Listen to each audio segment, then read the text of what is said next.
Ferrari struggles to make sense of Miami performance. That's a bit the impression that the Italian side had during the qualifying session for the usual Sunday race. A car that is very hard to understand, and by now, adjectives abound.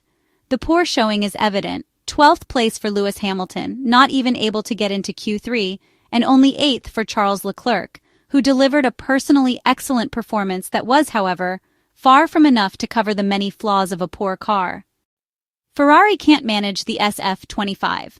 A very complicated day, which unfortunately clearly reflects the current state of the SF-25. Hopes had been placed on tire management, which could have given Ferrari an advantage, as it is in part doing for Mercedes. However, the car appeared a mystery, at times understeering, at other times oversteering. In medium to fast corners, there were evident difficulties reaching the apex, a lack of rotation that remains chronic. On corner exit, there was often oversteer due to the use of greater steering angle, a natural condition once there is significant understeer. In direction changes, the SF-25 was often unstable. Part of yesterday's gap is due to handling, but a significant component is also linked to tire management, which consequently was lacking. Everyone struggled in this regard, finding little consistency throughout the lap. That's why, for example, George Russell had very little confidence in the car. In general, Ferrari struggles too much on this type of track, which features various types of corners, not a minor issue. Already on Friday, the setup had been completely changed, and they likely had to return to more extreme solutions, which ultimately are not particularly fruitful.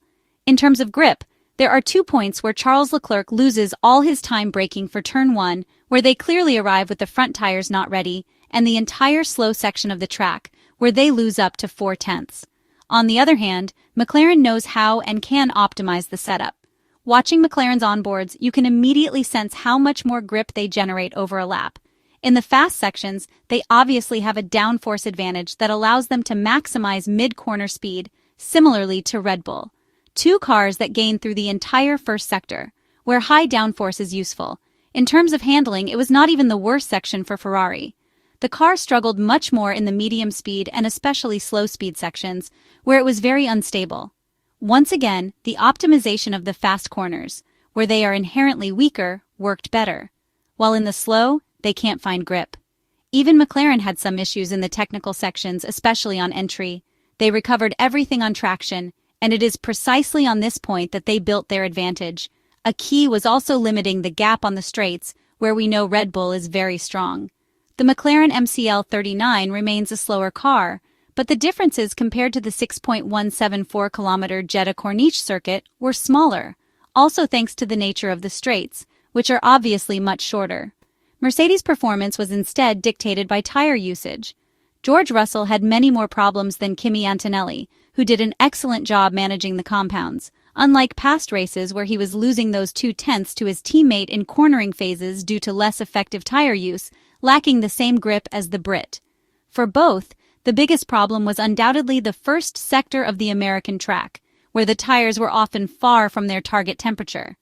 During the qualifying session, they tried to adjust the outlap slightly, managing to get the tires perfect for turn 1, but then in sector 2, they suffered heavily from overheating. George Russell directly complained about this over the team radio. Because in the end, it is about understanding, or being understood. Round 6 of the 2025 Formula One World Championship, and it's time to compare the comments coming from within Ferrari after the disappointing qualifying session in Miami, with Charles Leclerc will start 8th and Lewis Hamilton 12th. Starting with team principal Frédéric Vasseur, he explained that the team had struggled to put the lap together and to make the most of the new tires. The French said something was missing on fresh rubber, noting that 4 of the 5/10 they lost came in the first 2 corners. According to him, there was clearly something they were doing wrong, and the team needed to understand what it was. As for upgrades, Frédéric Vasseur pointed out that in Jeddah the SF-25 had been the fastest car in the race, and so it was a matter of extracting its potential. The former Alfa Romeo team boss insisted the team needed to analyze all the data, as they were not currently using the full potential of the car and had failed to find the right balance, especially in qualifying laps. However, the Frenchman remained confident that race pace would be better, despite the fact that he admitted it would not be easy to exploit that, given their starting positions in the midfield. Charles Leclerc said he had placed a lot of hope in this qualifying session to recover and do something special, but unfortunately, even though his lap was very good, the car simply lacked performance. He admitted it hurt, especially losing half a second on such a short track, which for him highlighted the team's weaknesses. The Monegasque driver acknowledged that he was lucky to make it into Q3, but underlined how difficult things were. As for the upcoming aerodynamic updates, he made it clear that they were needed, stating bluntly that it was really tough like this. After his lap, he said he felt he could not have done any better.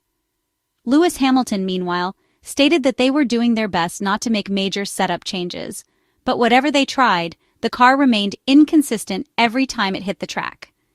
The 7-time Formula One world champion mentioned issues with the brakes, with the car's sensitivity, and generally with a lack of speed.